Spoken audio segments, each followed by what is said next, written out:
এখানের স্থায়ী আপনার কি স্থানীয় নাকি আপনি? না, আমি এখানের স্থান না, যেমন আমি দুহারে ভাঙ্গার পরে, মধুচর ভাঙ্গার পরে আমি এখানে আসছি। আচ্ছা আচ্ছা, কত বছর যাবো? আমি আসছি প্রায় 5 বছর। 5 বছর হয়ে গেছে? 5 বছর হয়ে গেছে। কেমন আছেন এই চরে? আলহামদুলিল্লাহ অনেক ভালো আছি। ভালো আছে? ভালো লাগছে। হ্যাঁ। কি কাজ করেন? কি কাজ করি বর্তমানে আমি মাছ মারি। মাছ মারেন? হ্যাঁ। কেমন ইনকাম হয়? ভালোই, 2-3 হাজার টাকা দৈনিক। 2-3 হাজার টাকা হয়? 1,000 এমন হয়। সদরপুর নন্দলালপুর চরে আছি আমরা। এই যে খালি জমিগুলো যে পড়ে আছে এখানে, এগুলোতে কি আবাদ হয় না? এইগুলো কি ভাড়া দেয়? খাজনা দেয়। খাজনা দেয়। বাইরের মানুষ এসে নিতে পারবে? বাগান টাগান করার জন্য, কমলা বাগান, আপেল বাগান, মালটা বাগান, পারবে বড়ই বাগান, এগুলো করতে পারবে? হ্যাঁ, করতেছে। যে যেমন কলা বাগান করছে, ওই সাইডে কলা বাগান আছে 2-3টা। ওইগুলো কাদের সাথে আলাপ করতে হয়? এটা আপনার জমি আলাদা। বন্ধুরা, স্বাগত জানাচ্ছি আজ নতুন একটি এপিসোডে। সেটি হলো চর নন্দলালপুর। আমরা আজ নন্দলালপুর ঘুরে ঘুরে দেখব, তাই ট্রলার থেকে নামলাম। নেমে দেখলাম সবাই ছুটাছুটি করে যার যার গন্তব্যে চলে যাওয়ার জন্য প্রস্তুতি নিচ্ছে এবং হেঁটে যাচ্ছে। তা আমরা চারিদিকে তাকিয়ে দেখলাম গ্রামটা খুব সুন্দর।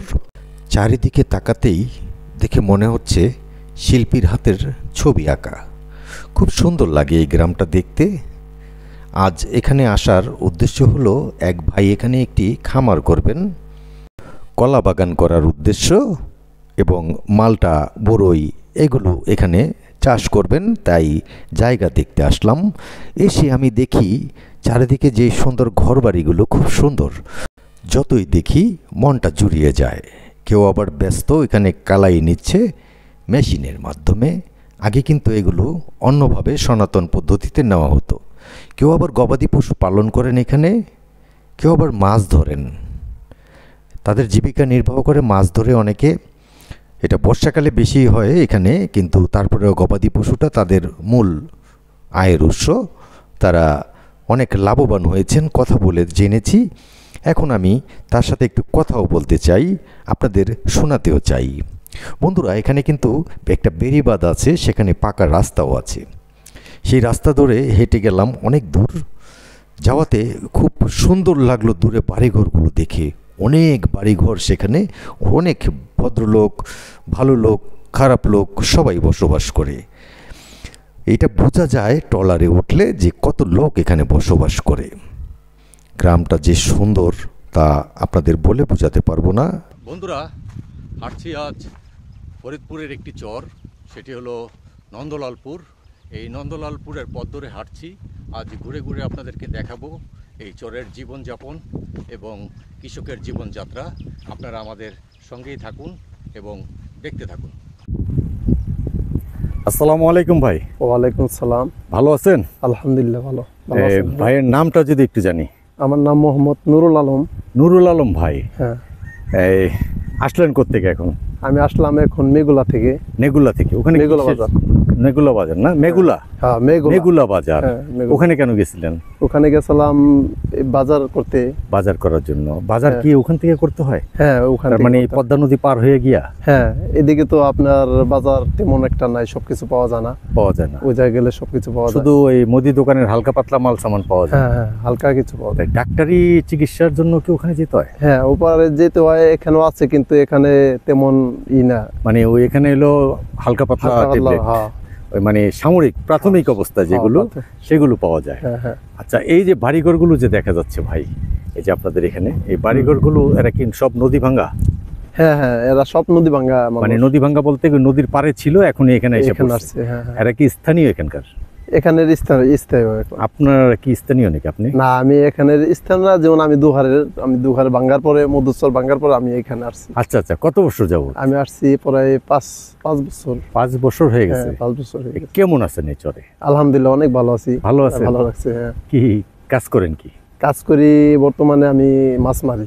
মাছ মারেন? হ্যাঁ। কেমন ইনকাম হয়? ভালোই, 2-3 হাজার টাকা দৈনিক। 2-3 হাজার টাকা হয়? 1,000 এমন হয়। যাক, 2-3 হাজার টাকা ইনকাম হইলে তো ভালো। মাসে 80-90 হাজার টাকা পড়ে, তাই না? এখন ফ্যামিলি মেম্বার কতজন আছেন? আমার ফ্যামিলিতে আছে দুই ছেলে এক মেয়ে। আপনি উপার্জন করেন একা? আমি একা উপার্জন করি। তাই? বাবা মা আছে? বাবা মা আছে। বাবা মাকে কে খায়? আপনি? আমি খাই। যাক, মাশাআল্লাহ, এই একটা ভালো সওয়াবের কাজ করতেছেন। আর পড়ালেখা করছেন নাকি কিছু? হ্যাঁ, আমি পড়ালেখা করছি মাদ্রাসায়। মাদ্রাসা লাইনে?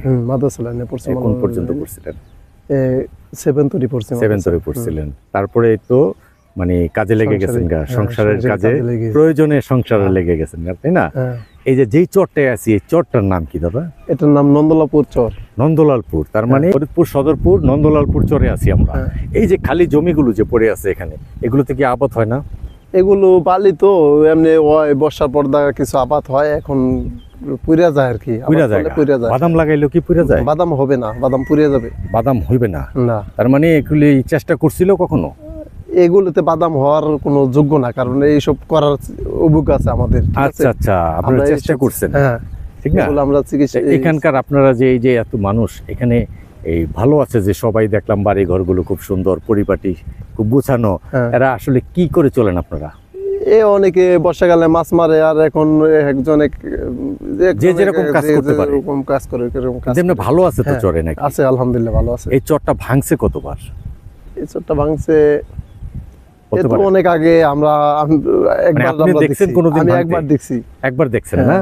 মানে আপনার ভাগে একবার পড়ছে। তখন কি ঘর ভেঙে আসতে হয়েছে? হ্যাঁ, ভেঙে তো আসতে হবে, নাহলে তো একবার ঘর পাল্টাইলে তো অনেক টাকা লাগে না? হ্যাঁ, অনেক টাকা পয়সা, অনেক জায়গা। যেরকম এই কারণে তো নদী ভাঙা মানুষ কিছু করা পারে না। নদী যদি একবার ভাঙা শুরু করে, এক সপ্তাহের ভিতরে কতটুকু ভাঙে? অনেক অনেক ভাঙে। এমন আছে একদিনে মনে করেন 2-3 পাখি ভাঙে যাবে একদিনে। হ্যাঁ, ভাঙলে মানে এক রাত্রের ভিতরে ভেঙে, এক রাতের মধ্যে অনেক জায়গা ভাঙে যায়। তখন তো একটা ভয়ে থাকতে হয় নাকি? আচ্ছা আচ্ছা। এখানকার আপনারা যে মিলেমিশে আছেন, এই কতগুলো পরিবার হবে এখানে? এখানে আছে অনেক পরিবার আছে এখানে। আমাদের এই জায়গায় এই 2700 তো হবেই, 2700 পরিবার হবে। বিদ্যুতের ব্যবস্থা আছে আপনাদের এখানে? বিদ্যুৎ আগে ছিল, এখন ওই যে তার কেটে ফেলে, এই কাটারে তার কেটে ফেলে, ভবিষ্যতে আবার হবে না? হ্যাঁ, আবার হওয়ার সম্ভাবনা আছে। বিদ্যুতের ব্যবস্থাটা থাকাকালীন তো আপনারা ভালো ফ্যাসিলিটি ভোগ করছেন। হ্যাঁ, আমরা তখন ভালো ছিলাম না? ভালো ছিলেন। এখন তো দেখা যায় অনেকের ইলেকট্রনিক্স মালগুলো নষ্ট হয়ে যাচ্ছে। ফ্রিজ আছে, কি নষ্ট হয়ে যাচ্ছে, নষ্ট হয়ে যাচ্ছে। এটা একটা আবেদন আপনারা যে এটা অতি শীঘ্রই ঠিক করে দেওয়া হোক। কি চান এটা?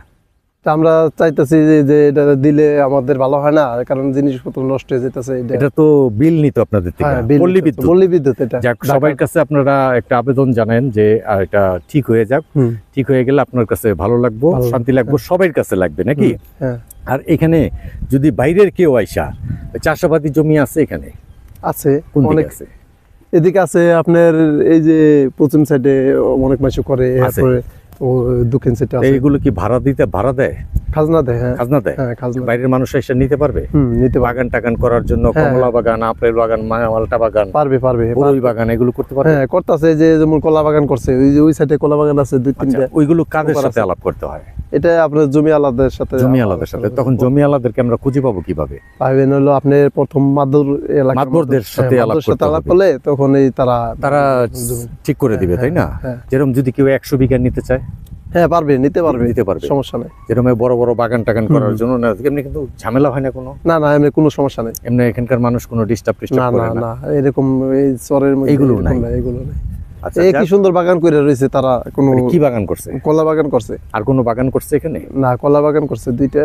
কলা বাগান কি কলা এগুলো? সাগর কলা না সুবরি কলা? সুবরি কলা। এগুলোকে বিক্রি করে ঢাকা নিয়ে অনেক উন্নত আছে। একজনে বাগান করছে, বললো 7 লাখ টাকা থেকে 8 লাখ টাকা খরচ গেছে, তাতে 40 লাখ টাকা বেচছে। আবারও 40 লক্ষ টাকা বেচছে। আবারও মোতা আছে না, চারা বেচছে আবার 60,000 টাকা। তাও আবার রয়ে গেছে অনেক। আর চারাও বিক্রি করে? হ্যাঁ। উনি কি এখানকার মানুষ না বাইরের মানুষ? না, উনি বাইরের মানুষ, উনি শালপুরের মানুষ। ওখান থেকে আইসা এখানে করতেছে। আর কলা বাগান তো যে ওই ইগুলো হয়, মোথাগুলো হয়, এটা তো অটোমেটিকলি হইতে থাকে। হ্যাঁ, হইতে থাকে। এইটাই তো আবার বিক্রি করা পারে, এটাই আবার বিক্রি করে দেয়। এই যে উনি একটা ব্যবসার লাইন করে নিছে, এখানকার মানুষ, আপনারা এখানকার মানুষরা করতে পারেন না? আমরা করতে পারি, আমাদের তো ওইরকম টাকার নাই, যে পুঁজি লাগে। পুঁজির বিষয় আর কি। কিন্তু এমনি বাইরের থেকে মানুষ আসলে আপনারা তো হেল্প করবেন, কারণ একটা প্রতিষ্ঠান এখানে হইলে দেখা যায় 10 জন মানুষ এখানে কাজ করতে পারে। ওখানে কি ওই মালিক এখানে থাকার ব্যবস্থা করছে? মালিকে থাকে কিন্তু এমনি এলাকার মানুষ নিয়ে কাজকর্ম করে। এই যে সেটাই, এখানকার মানুষ কাজকর্ম করে না? করতেছে। এই যে এখানকার মানুষ নিয়ে কাজকর্ম করে, এখানকার কর্মসংস্থান বাড়ে। ওখানে তো বিদ্যুতের ব্যবস্থা হয় না এখনো। না, ওখানে সোলার প্যানেলে চলে। যাক, এমনি কি আগে এটা কাটার আগে কি ওখানে বিদ্যুৎ ছিল? না, যাই নাই, বিদ্যুৎ যায় নাই ওই জায়গায়, মানে সোলার প্যানেলে। আর কত বছর যাবত এটা ওটা করতেছে? 1 বছর হয়ে গেছে, 2 বছর আর কি যাবত চলতেছে, 2 বছর ধরে। আচ্ছা, 2 বছর চলতেছে। তার ভিতরে কলা টলা বিক্রি করছে অনেক। 1 বছরে কলা বিক্রি করে ভালো আইসা পড়ে, সব সবজি কলাই করে, সব সবজি কলা। তো এটা একটা ভালো উদ্যোগ। আর আপনি যে এই চরে আছেন, এমনি পোলাপান পড়ালেখা করেন কোথায়? আমি পোলাপান পড়ালেখা করাই দুহার মেয়েগুলা, এক বড় ছেলে পরে দুহার বাজারের সাথে মাদ্রাসায়, আর মেয়ে পরে মেয়েগুলা মাদ্রাসা। মাশাআল্লাহ, যাক, আপনি শিক্ষিত বানায়েন, পড়ালেখা করায়েন, ভালো হইব, সমাজের জন্য ভালো হবে, ঠিক আছে? আর কষ্ট করেন তো ছেলেপেলের জন্য তো কষ্ট করেন। কথা হলে কিন্তু বাইরে থেকে অনেকে আইসা এখানে থাকতে চায়। এই যে যেরকম সুন্দর আপনাদের এই যে দেখেন ঘরবাড়িগুলো সুন্দর না অনেক? এই সুন্দর ঘরবাড়িগুলো দেখে অনেকে বলে আমাদের ভিডিও দেখে যে আমরা ভাই ওখানে থাকতে চাই, যাইতে চাই, আপনারা একটু আলাপ করেন।